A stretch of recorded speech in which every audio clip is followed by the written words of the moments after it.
Dan Markel's neighbor that lived behind him noticed two men the day before the event casing Dan's home from a walking path behind his home. Court records say a resident at the Ashford Club Apartments spotted two men emerging from the path, which runs along a drainage ditch behind Dan's house. Here it is on a map. The neighbor said one of the men was completely wet, as if he fell into the drainage ditch. The driver's pants appeared wet up to his knees. The neighbor said he saw the Prius at his apartment complex behind Dan's home, where it's believed they scouted the area. And the cell phone data shows us they arrived in Tallahassee at 1 a.m. on July 17th, the day before. The resident at the apartment complex said they saw a bluish-silver Prius-like car parked on the southeast corner of the complex's parking lot one weekday morning before the event. The witness who reported this information to the police said the men walked down a path that runs behind Dan's house and along a large stormwater drainage ditch. And they gave the descriptions of the suspects, which investigators said are similar to Garcia and Rivera. The witness described the driver as a white man with a tall and slender build similar to a runner's, with fair complexion and a light-colored ball cap. The passenger was characterized as short and stocky, with dark hair and a dark complexion. The neighbors said the two men returned to the car 10 minutes later,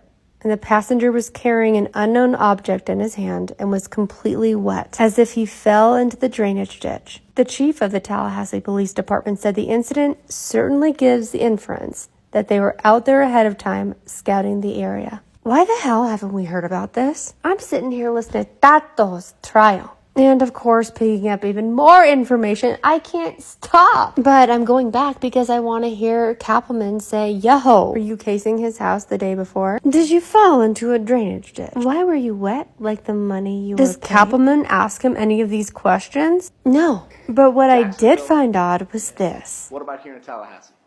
I don't know. Oh, you don't know? Isn't Tallahassee part of everywhere?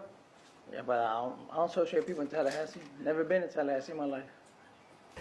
What now? Am I in the Twilight Zone? So just so I'm clear. Yeah, you would think that attorney would say, just so I'm clear, you're saying you've never been in Tallahassee? No, he didn't. Oh, and to the woman bootlegging my content, please refrain from doing so. It's unbecoming. They say imitation is a form of flattery. Well, I'll be more flattered if you give me a little shout out. Head down. Do your own work. It's creepy.